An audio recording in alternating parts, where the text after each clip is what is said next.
आज हम स्टार्ट करने जा रहे हैं प्रैक्टिस सेट 11। फर्स्ट क्वेश्चन है आपका, सतत लागत प्रक्रिया विधि में सम्मिलित नहीं की जाती। देखिए सतत लागत प्रक्रिया क्या होती है, जो कंटिन्यूटी चलती रहती है ना।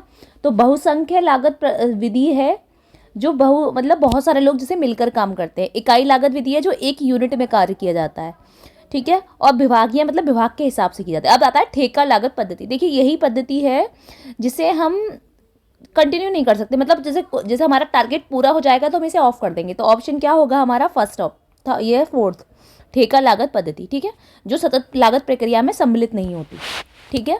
तो ऑप्शन क्या है, डी। अब सेकंड क्वेश्चन है आपका, वह लागत इकाई जो एकल आदेश से बनती है, मतलब एक तरफ के आदेश को से बनती है, तो उसे हम कहते हैं उपकार्य। उपकार्य का सीधे सीधे मतलब होता है विशिष्ट आदेशों द्वारा बनाई गई, ठीक है, पद्धति, ठीक है। तो ऑप्शन क्या होगा आपका, ए, उपकार्य। थर्ड क्वेश्चन है आपका, लागत केंद्र का वर्गीकरण किया जा सकता है। देखिए लागत केंद्र का वर्गीकरण कैसे किया जाता है, पहले अव्यक्तिगत, मतलब पहले वो व्यक्तिगत नहीं होता, पहले केस में वो, फिर दूसरा केस होता है उसका व्यक्तिगत केस में होता है, तीसरा होता है संक्रिया के केस में, फिर होता है उसकी प्रक्रिया, प्रोसेस होता है उसका पूरा। तो ऑप्शन होगा आपका इसमें से फर्स्ट वाला था, फिर सेकंड वाला, फिर फोर्थ वाला, इसका ऑप्शन होगा बी, ठीक है। अब है इकाई कितने प्रकार की होती हैं। देखिए इकाई हमेशा दो प्रकार की होती हैं, पहले मौलिक और फिर व्युत्पन्न। मौलिक का अर्थ होता है स्वतंत्र भौतिक राशि, मतलब अपनी ही खुद की राशि हो, एक ही राशि, मतलब, ठीक है। और व्युत्पन्न का मतलब होता है दो इकाइयों का संयोजन, मतलब दो इकाइयां मिलकर बनती हैं। तो कितनी होती हैं इकाइयां, दो प्रकार की होती हैं, ऑप्शन बी आपका। फिर है लागत लेखांकन का जन्म एवं विकास का मुख्य कारण क्या है। देखिए लागत लेखांकन का जन्म और विकास किस कारण से हुआ था, तो यूरोप की औद्योगिक क्रांति को देखकर हुआ था, विवेकीकरण और वैज्ञानिक प्रबंध को देखकर हुआ था, और व्यावसायिक प्रतिस्पर्धा को देखकर। तो ऑप्शन क्या है इसमें, डी, उपयुक्त सभी। अब है आपका सिक्स क्वेश्चन, वर्तमान समय में भारत सरकार द्वारा उद्योगों से कितने उत्पादों के संबंध में लागत लेखांकन बनाना एवं अंकेक्षण अनिवार्य है। तो कितने उद्योगों से अनिवार्य है, वो है 44 उत्पादों के संबंध में, ठीक है। तो ऑप्शन क्या है, डी।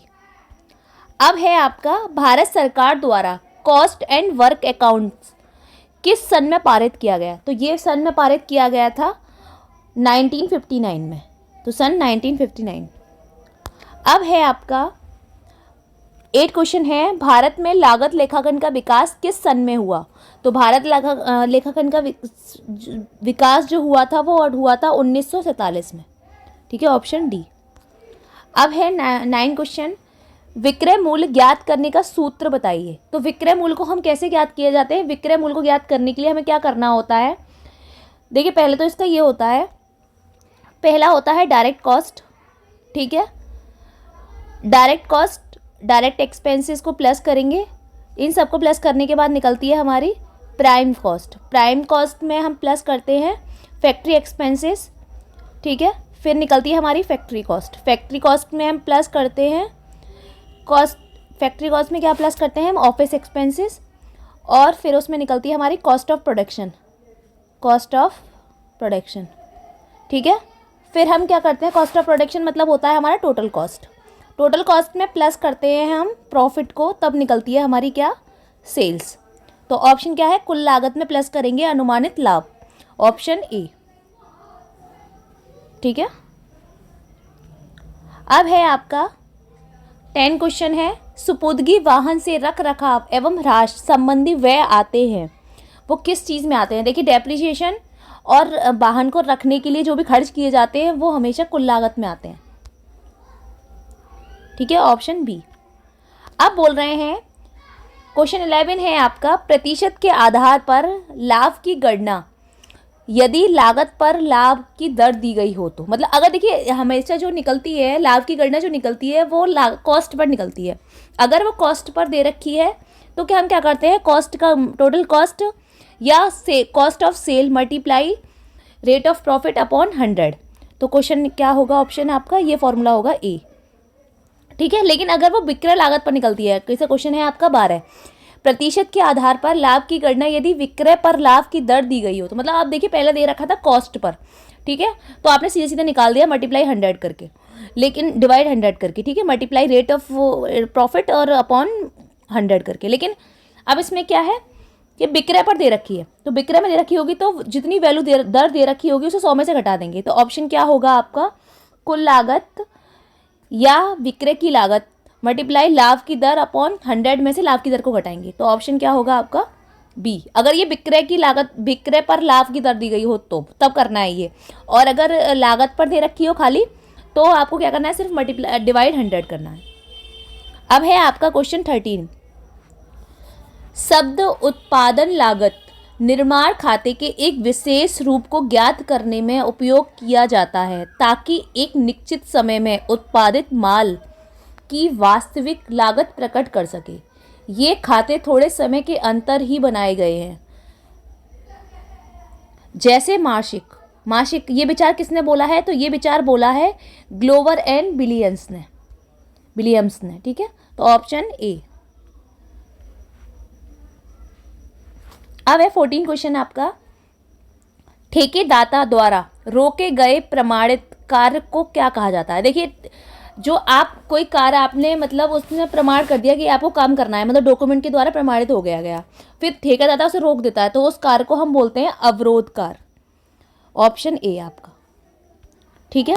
अब बोल रहे हैं प्रमाणन की तिथि के पश्चात हुए कार्य की लागत को क्या कहा, जब प्रमाण हो गया प्रमाणन के बाद की, मतलब जैसे मान के चलो ये बोला गया कि 1 अप्रैल से लेकर 31 मार्च तक, 1 अप्रैल 2021 से लेकर 31 मार्च 2022 तक आपको ये काम करना है, उसके बाद वाला टाइम क्या कहलाएगा, तो वो बाद वाला टाइम जो कहलाएगा वो कहलाएगा आपका, एक मिस्टेक हो गई है यहाँ पे अप्रमाणित कार्य आएगा, ठीक है, तो आप सही कर लीजिएगा, अप्रमाणित कार्य होगा ये, ठीक है। अब है ठेका संबंधी कार्य स्वीकार किया जाता है। तो ठेका संबंधी कार्य किससे स्वीकार किया जाता है, एक निश्चित समय के अंदर। ठेका जो दिया जाता है 1 साल का, 2 साल का या 6 महीने का ऐसा दिया जाता है, तो एक निश्चित समय के अंदर, ठीक है, ऑप्शन ए।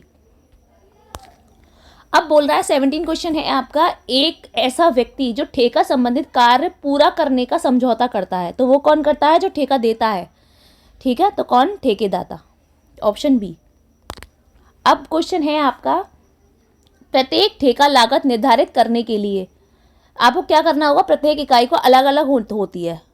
अगर जैसे मान के चलो आपको जैसे घर बनाने का ठेका दिया गया, तो फिर कहा गया एक कमरा आपको एक इधर का पोर्शन बनाना है, फिर उधर का पोर्शन बनाना है, तो अलग अलग इकाई से दिया जाता है। तो ऑप्शन क्या होगा, बी, प्रत्येक इकाई पृथक पृथक होती है उसमें, ठीक है। हर चीज़ का ठेका अलग अलग होगा, घर बनाएंगे तो अलग, छत बनाएंगे तो अलग, जीरा बनाएंगे अलग, ठीक है, तो ऑप्शन क्या होगा, बी। अब है 19 क्वेश्चन आपका, प्रत्यक्ष सामग्री में सम्मिलित किए जाते हैं। अब देखिए प्रत्यक्ष सामग्री वो होती है जो डायरेक्ट होती है, तो डायरेक्ट जो होती है जैसे संग्रहगार से निर्मित सामग्री यही होती है। देखिए संग्रहगार क्या होता है, जैसे कि दुकानदार से डायरेक्ट सामान खरीदना, ठीक है, मिठाई वाले से मिठाई खरीदना डायरेक्ट, तो वही क्या कहलाती है आपकी, संग्रहगार से निर्मित सामग्री, ठीक है, ऑप्शन ए आपका। अब है 20 क्वेश्चन आपका, यदि प्लांट जिस तिथि को बेचा जाता है वह तिथि ज्ञात नहीं है तो प्लांट क्या होगा। देखिए जब अगर प्लांट बेचा जा रहा है वो तिथि ज्ञात नहीं है तो ये किसी भी महत्वपूर्ण सूचना के अभाव में ह्रास नहीं लगेगा, इस पर कोई भी क्या होगा, कोई भी ह्रास नहीं लगेगा। तो ऑप्शन क्या होगा, किसी महत्वपूर्ण सूचना के अभाव में ह्रास नहीं लगाया जाएगा, ठीक है। तो ऑप्शन, आज की क्लास हम यहीं पे ख़त्म करते हैं, ठीक है, फिर कल हम इसका प्रैक्टिस कराएंगे, ठीक है।